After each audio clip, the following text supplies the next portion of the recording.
Tagihan belanjaan Anda tidak melonjak karena keserakahan korporasi atau pengeluaran pemerintah. Bagaimana jika alasan sebenarnya biaya terus naik berasal dari ribuan mil jauhnya? Sebagian wilayah Samudra Pasifik baru saja mencapai suhu tertinggi sepanjang sejarah yang turut menghancurkan panen kakao dan kopi di seluruh dunia. Para petani menghadapi kehancuran finansial dan kopi pagimu telah menjadi korban geopolitik. Pajak tersembunyi yang kamu bayar tidak masuk ke kas pemerintah. Pajak itu diserap oleh Samudra Pasifik. Bab 1. Coklat batangan $12. El Niño terakhir pada tahun 2023 dan 2024 menyebabkan kekacauan yang belum pernah terjadi sebelumnya di sektor pertanian global, termasuk gangguan besar pada pasokan kakao, biji kopi, bahkan air. Harga berjangka kakao melonjak hingga lebih dari 150 antara Juni 2023 dan akhir 2024, memuncak hampir di $12.200 Amerika per ton panjang. Itu seperti harga perak naik 5 kali lipat dalam 1 tahun. El Niño tersebut dianggap sangat kuat. Itu adalah salah satu faktor utama tahun 2024 menjadi tahun terpanas yang pernah tercatat. Dan itu benar-benar baru pemanasan awal. Kali ini Badan Kelautan dan Atmosfer Nasional atau NOAA memperkirakan akan terjadi Super El Niño yang terkuat dalam 150 tahun terakhir. Yang membuatnya semakin buruk, ini diperkirakan akan terjadi pada musim panas tahun 2026 dan kemudian berlangsung hingga Februari 2027. El Niño 2023-24 menyebabkan kekeringan, banjir, dan kebakaran hutan yang meluas. Hal ini sangat berdampak pada sektor pertanian, menyebabkan larangan ekspor dan kekurangan tanaman penting seperti beras. Hal ini menyebabkan keterlambatan penyiriman dan kekurangan listrik akibat rendahnya permukaan air. Kombinasi dari faktor-faktor ini menyebabkan harga pangan melonjak secara global. Itu adalah El Niño yang sangat kuat. Sekarang bayangkan kekacauan yang akan ditimbulkan oleh Super El Niño. Ini adalah fenomena yang semakin sering terjadi dan semakin kuat.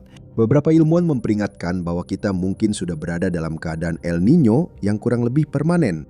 Harga tanaman utama diperkirakan akan naik tajam karena dampaknya bisa berlangsung hingga 3 tahun setelah peristiwa tersebut.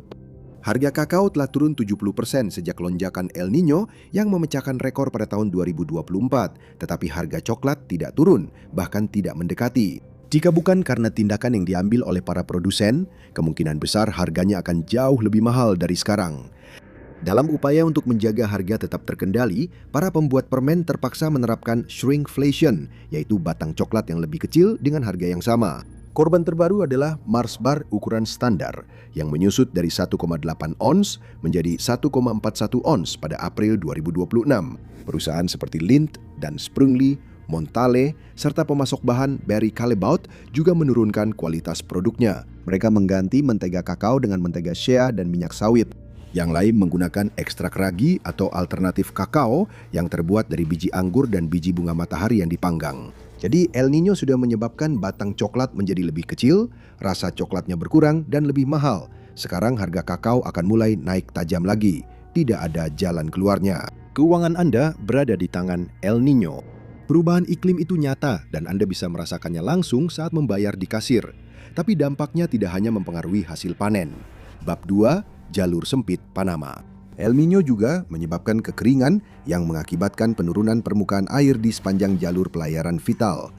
Tanda-tandanya sudah terlihat selama El Niño 2023-24, terutama di terusan Panama. Terusan sepanjang 51 mil ini adalah jalur sempit paling krusial bagi perdagangan pertanian Amerika Serikat. Sekitar 14 hingga 17% dari seluruh ekspor pertanian Amerika Serikat berdasarkan volume melewati terusan ini. Namun yang lebih berpengaruh pada biaya belanja Anda, sekitar 40% dari seluruh lalu lintas kontainer Amerika Serikat melewati terusan ini. Itu termasuk sejumlah besar buah-buahan, sayuran, bahan mentah seperti kakao, dan makanan olahan yang masuk. Gangguan di terusan ini menimbulkan efek berantai di seluruh rantai pasokan. Pada akhirnya, dampaknya akan terasa di kantong Anda. Pada tahun 2023, otoritas terusan Panama menerapkan peraturan baru yang hanya mengizinkan maksimal 22 slot harian untuk kapal yang melintas. Mereka memperkirakan akan ada peningkatan lalu lintas. Lalu, El Niño melanda. Hal itu menyebabkan kekeringan parah di Danau Gatun, bagian penting dari sistem kanal yang menyediakan air tawar untuk pintu airnya. Kanal tersebut mengalirkan cukup banyak air dari danau untuk mengisi 76 kolam renang berukuran olimpiade setiap kali ada kapal yang melintas. Karena kekeringan, permukaan air menurun, sehingga lebih sedikit kapal yang bisa melewati kanal. Pada Februari 2024, otoritas mampu merevisi jumlah tersebut karena hujan yang tak terduga dan menaikkannya menjadi 24 kapal. Namun jumlah itu masih lebih sedikit dibandingkan 36 hingga 38 kapal yang biasanya melintasi kanal setiap hari. Dampaknya sangat besar. Hal ini menyebabkan penumpukan kapal yang terus bertambah. Pada satu titik di bulan Agustus, ada lebih dari 160 kapal yang mengantri. Beberapa kapal memilih keluar dari antrean, memutuskan untuk menambah ribuan mil perjalanan, jutaan dolar biaya, dan waktu tempuh dalam perjalanan mereka. Mereka memilih berlayar mengelilingi ujung Amerika Selatan, Tanjung Harapan di bagian selatan Afrika, atau melalui terusan Suez sebagai gantinya. Para pemilik kapal menawar hingga 4 juta dolar untuk merebut slot yang telah ditinggalkan kapal-kapal tersebut, lebih dari 20 kali lipat tarif normal. Penumpukan tersebut menyebar ke seluruh rantai pasokan seperti wabah. Ketika kapal-kapal tidak bisa mencapai pelabuhan tujuan, truk-truk yang menunggu untuk mengangkut kargo mereka pun terpaksa menganggur. Hasilnya adalah kemacetan akibat kekeringan yang membuat kargo tertahan dalam jumlah yang cukup untuk memenuhi deretan truk trailer dari New York hingga London. Kerusakan ekonomi yang ditimbulkan melampaui Panama. Gangguan ini berlangsung selama berbulan-bulan. Di Amerika Selatan, sungai Amazon dan anak-anak sungainya seperti Rio Negro mencapai titik terendah sepanjang sejarah. Komunitas-komunitas menjadi terisolasi, ekonomi lokal lumpuh. Pada bulan Oktober 2024, 8 bulan setelah El Niño mereda, Rio Negro anjlok hingga kedalaman 41,5 kaki. Itu adalah kedalaman terdangkal yang tercatat sejak pengukuran dimulai pada tahun 1902. Air yang surut membuat kapal kargo dan feri sungai terdampar, memutus akses ratusan ribu orang di Brasil, Peru, dan Kolombia. Itu pun sudah El Niño yang kuat. Yang berikutnya bahkan lebih kuat lagi. Jika satu El Niño saja bisa menutup kanal paling vital di dunia dan sungai terbesar, apa yang terjadi saat Super El Niño? Bab 3. Perangkap energi. Kita sudah mendapat sedikit gambaran di tahun 23 dan 24, dan tidak ada tempat yang lebih parah dampaknya dibandingkan Zambia. Negara yang terkurung daratan ini bergantung pada tenaga air untuk 85% kebutuhan listriknya. Sebagian besar listrik itu berasal dari bendungan Kariba. Fasilitas Kariba North adalah pusat jaringan tenaga air Zambia, bertanggung jawab atas sekitar sepertiga dari total produksi listrik. Atau setidaknya dulu begitu. Kekeringan akibat El Niño yang sama yang melanda Panama juga menghantam Kariba. Pada September 2024, produksi Kariba North turun hingga 90%. Kapasitas penyimpanan aktif danau, yaitu air yang digunakan untuk pembangkit listrik, telah turun menjadi hanya 3,6 kaki, salah satu level terendah dalam sejarah.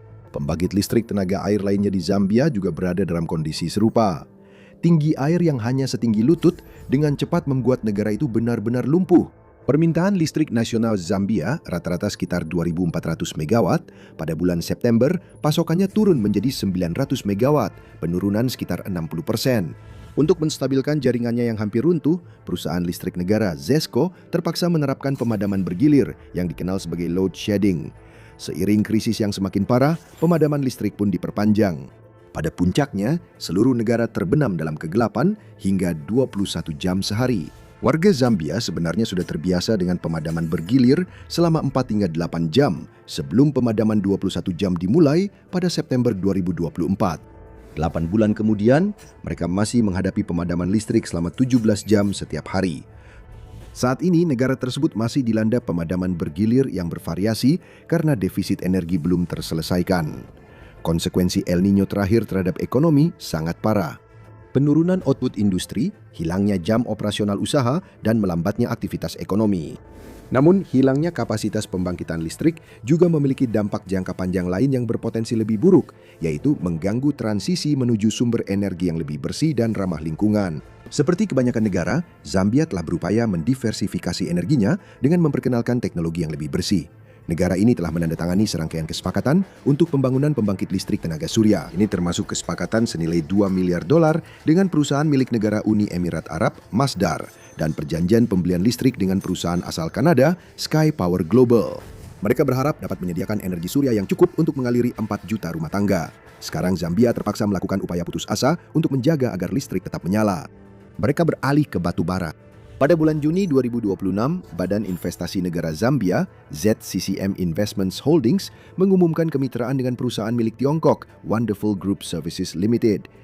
Tujuannya adalah untuk mengembangkan proyek pembangkit listrik tenaga uap berbahan bakar batu bara besar yang diperkirakan akan menghasilkan hingga 600 megawatt listrik. Pemerintah tidak punya pilihan. Pemerintah perlu menjaga agar tambang tetap beroperasi, pabrik tetap berjalan, dan rumah tangga tetap terhubung sambil menunggu alternatif energi terbarukan terus berkembang. Pemerintah mengatakan bahwa batu bara menawarkan sesuatu yang tidak bisa diberikan oleh tenaga surya dan hidro. Batu bara menghasilkan listrik sepanjang waktu tanpa memandang curah hujan, tutupan awan, atau kondisi cuaca musiman. Namun, batu bara juga mempercepat bencana iklim global.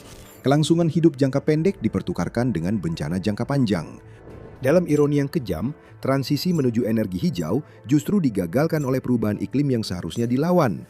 Dan kerusakannya tidak berhenti pada kekurangan listrik saja. Bab 4. Perang beras.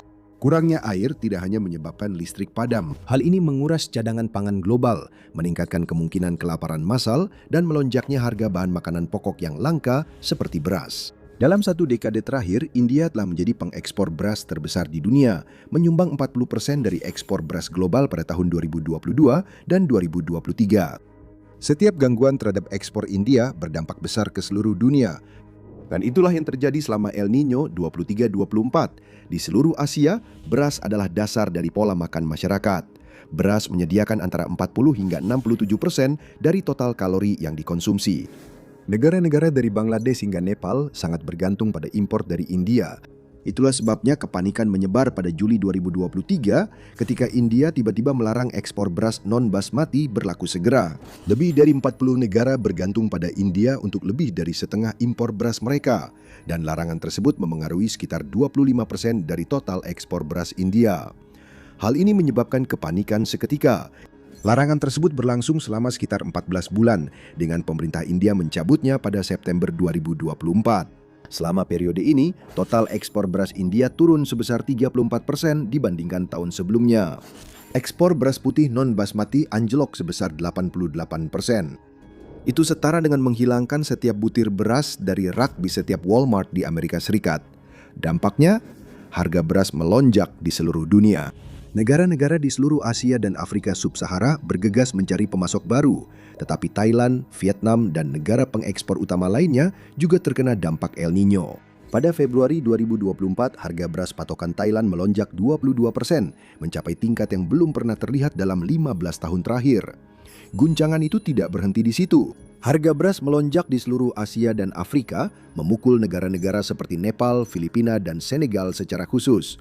Gangguan tersebut tanpa diragukan lagi meningkatkan kerawanan pangan dan kemiskinan di beberapa tempat yang paling tidak mampu menanggungnya. Kerugian kesejahteraan di Afrika Sub-Sahara saja diperkirakan sekitar 353 juta dolar sebagai konsekuensi langsung dari larangan tersebut. Sejak larangan tersebut dicabut, India dan negara-negara lain telah meningkatkan pasokan. Hal ini telah berkontribusi pada penurunan harga yang signifikan, kembali ke tingkat yang lebih normal sampai Super El Niño berikutnya melanda. Jika pasokan dalam negeri terancam, India telah membuktikan bahwa mereka siap menghentikan ekspor untuk menstabilkan pasar domestik. Dan bukan hanya beras saja, semua tanaman yang membutuhkan banyak air seperti gula, minyak sawit, dan kapas juga berisiko. Sedikit hal yang dapat mengacaukan masyarakat lebih cepat daripada kelangkaan dan mahalnya makanan pokok, terutama di negara-negara berkembang. Migrasi yang meningkat, ketidakstabilan geopolitik, konflik, dan biaya belanja bahan makanan yang lebih tinggi bisa menjadi lebih umum terjadi. Coklat batangan seharga $12, kekurangan air, dan krisis beras bukanlah bencana yang terpisah. Semua itu saling terkait oleh sistem atmosfer yang sangat besar dan sistem itu sedang mengalami kerusakan. Bab 5. Mesin tak terlihat. Ketika berbicara tentang El Niño, sebagian besar perhatian tertuju pada bagaimana fenomena ini menyebabkan suhu permukaan laut yang lebih tinggi di Samudra Pasifik tropis. Hal ini pada akhirnya menyebabkan curah hujan yang terganggu, kekeringan, banjir, dan berbagai masalah iklim lainnya. Masalah-masalah ini memang nyata, tetapi suhu yang lebih tinggi bukanlah dampak yang paling berbahaya. El Niño sedang merusak mesin hujan global, dan konsekuensinya bisa jadi tak terbayangkan. Sirkulasi atmosfer timur barat di atas Samudra Pasifik dikenal sebagai sirkulasi Walker, dan pola angin ini menentukan bagaimana arus perdagangan global mengalir. Mereka juga memainkan peran besar dalam membentuk iklim global. Udara naik di wilayah tropis Pasifik Barat dan bergerak ke timur di ketinggian atmosfer. Udara kemudian turun kembali ke permukaan di atas Samudra Pasifik bagian timur, di mana angin permukaan meniupnya kembali ke arah barat. Pola ini tidak selalu tetap, kadang-kadang lebih lemah, kadang-kadang lebih kuat. Selama peristiwa El Nino, sirkulasi Walker melemah sehingga mengurangi angin timur di seluruh wilayah tropis Pasifik. Perubahan itu mengganggu pola cuaca global. Di Pasifik Barat termasuk Indonesia dan Australia, cuacanya menjadi lebih panas dan kering, seringkali menyebabkan kekeringan. Pada saat yang sama, wilayah Pasifik Timur mengalami hal sebaliknya, yaitu curah hujan yang lebih deras dan banjir di tempat-tempat seperti Peru dan Ekuador. Akibatnya, terjadi ketidakseimbangan yang ekstrim. Beberapa wilayah mendapat terlalu banyak hujan, sementara yang lain justru sangat sedikit, dan akibatnya menyebar ke produksi tanaman, risiko bencana, serta ketidakstabilan ekonomi di seluruh dunia. Dan juga tagihan belanjaan Anda. Selama El Nino 23-24, puncak suhu permukaan laut mencapai sekitar 29 hingga 30 derajat Celcius, yang merupakan kelima tertinggi dalam catatan. Namun kali ini, sirkulasi Walker tidak melemah seperti yang diperkirakan. Dampak dari perairan Pasifik yang lebih hangat sebagian diimbangi oleh panas yang belum pernah terjadi sebelumnya di Samudra Hindia dan Atlantik tropis.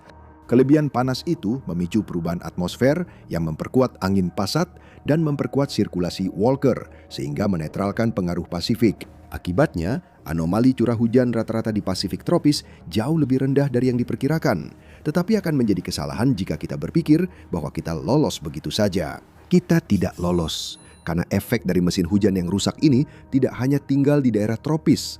Efeknya secara aktif menyebar ke seluruh dunia melalui distorsi arus jet. Curah hujan tropis adalah sumber pemanasan yang menggerakkan gelombang atmosfer global. Karena efek pada sirkulasi Walker lemah pada tahun 23 dan 24, peristiwa tersebut gagal memicu telekoneksi ekstratropis yang kuat. Telekoneksi adalah pola berulang berskala besar dari tekanan dan sirkulasi atmosfer yang menghubungkan anomali iklim di ribuan mil jauhnya. Telekoneksi berfungsi seperti jembatan, memungkinkan perubahan cuaca di satu wilayah memengaruhi cuaca di wilayah lain. Telekoneksi dapat berlangsung selama berminggu-minggu hingga berbulan-bulan dan seringkali kembali dalam siklus. Itulah yang membuat telekoneksi sangat penting untuk perakiraan musiman. Dengan memantau wilayah sumber, para ahli meteorologi dapat memprediksi cuaca di wilayah respons yang jauh beberapa bulan sebelumnya. Hal itu menjadikan telekoneksi alat yang sangat kuat untuk mempersiapkan diri menghadapi kekeringan, banjir, dan panas ekstrim. Telekoneksi juga membantu menjaga harga tetap rendah. Telekoneksi yang lemah pada tahun 2023 sampai 2024 memiliki 3 konsekuensi besar yang sama sekali tidak terduga. Pertama, para ahli meteorologi mengharapkan sirkulasi Walker yang lebih lemah akan membawa musim dingin yang basah dan sangat dibutuhkan ke wilayah selatan Amerika Serikat dan California.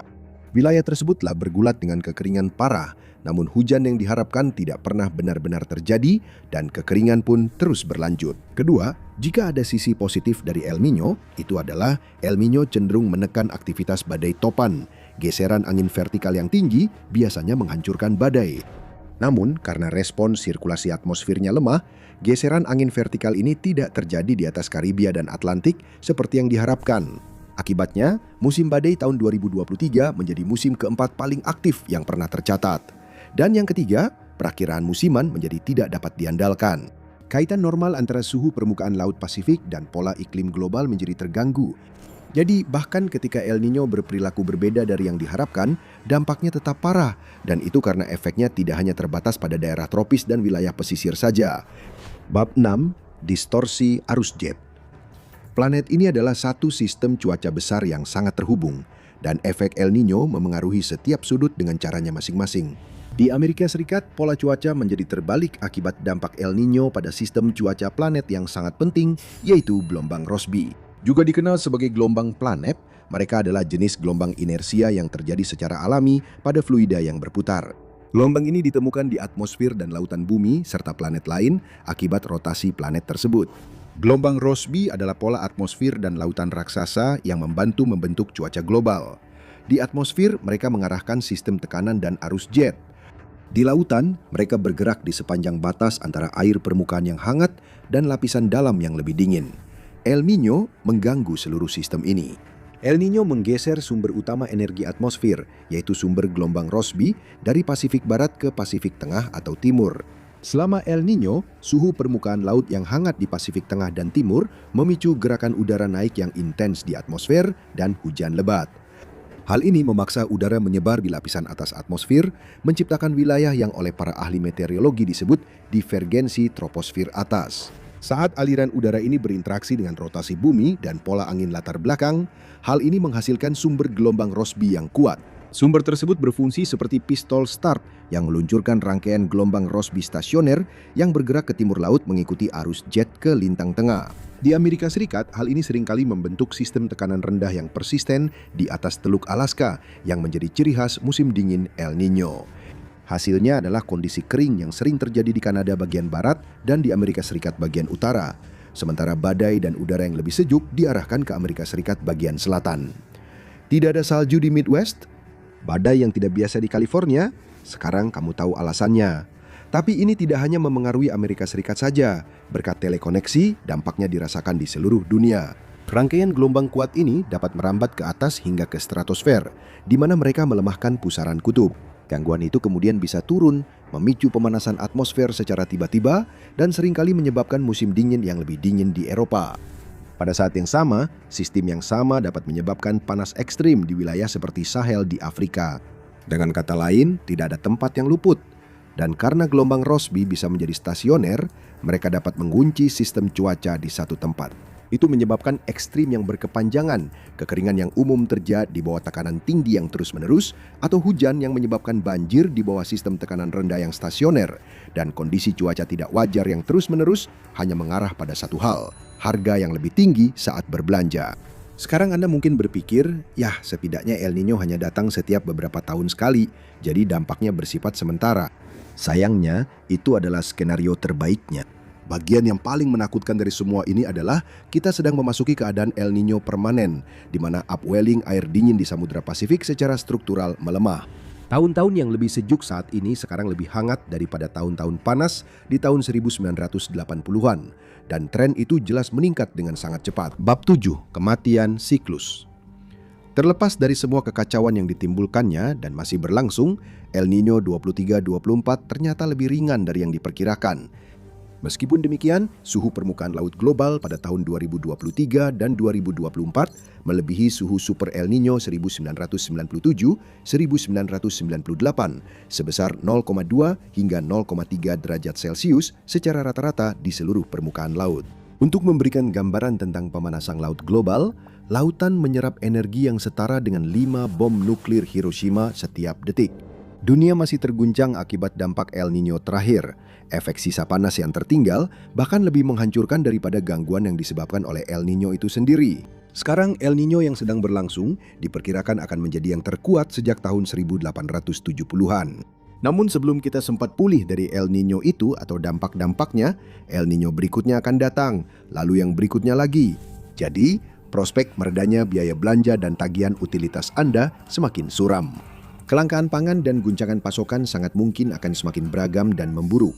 Begitu juga dengan ketidakstabilan politik dan konflik. Namun, ada faktor lain yang juga dipicu oleh El Niño yang turut memberikan kontribusi besar terhadap tekanan inflasi pada semua barang dan jasa. Dunia modern menjadi tidak dapat diasuransikan. Bab 8.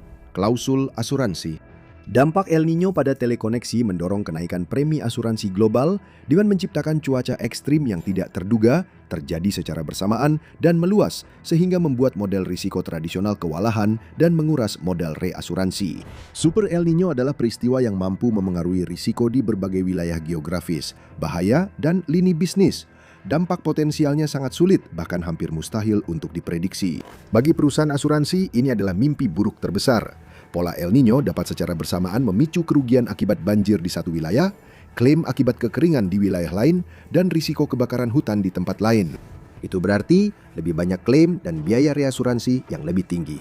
Hal ini menjadi perhatian khusus di Amerika Serikat, di mana banyak orang yang tinggal di zona banjir tetap secara struktural tidak memiliki perlindungan asuransi yang memadai karena polis asuransi rumah standar tidak menanggungnya. Kamu mungkin sudah bisa menebak kemana arahnya. Premi yang lebih tinggi di semua lini. Dan di samping semua tekanan inflasi lainnya, premi yang lebih tinggi itu akan dibebankan kepada konsumen, menyebabkan harga semakin naik. Normal yang lama sudah hilang. El Niño telah menghapusnya. Inilah normal baru, dan pendekatan terbaik untuk semua ini adalah membiasakan diri. Entah bagaimana, apapun yang terjadi di dunia, kita selalu saja akhirnya membayar lebih mahal. Dan memahami alasannya adalah bagian yang rumit. Kami menguraikannya dalam topik inflasi. Kenapa harga tidak bisa tetap sama saja?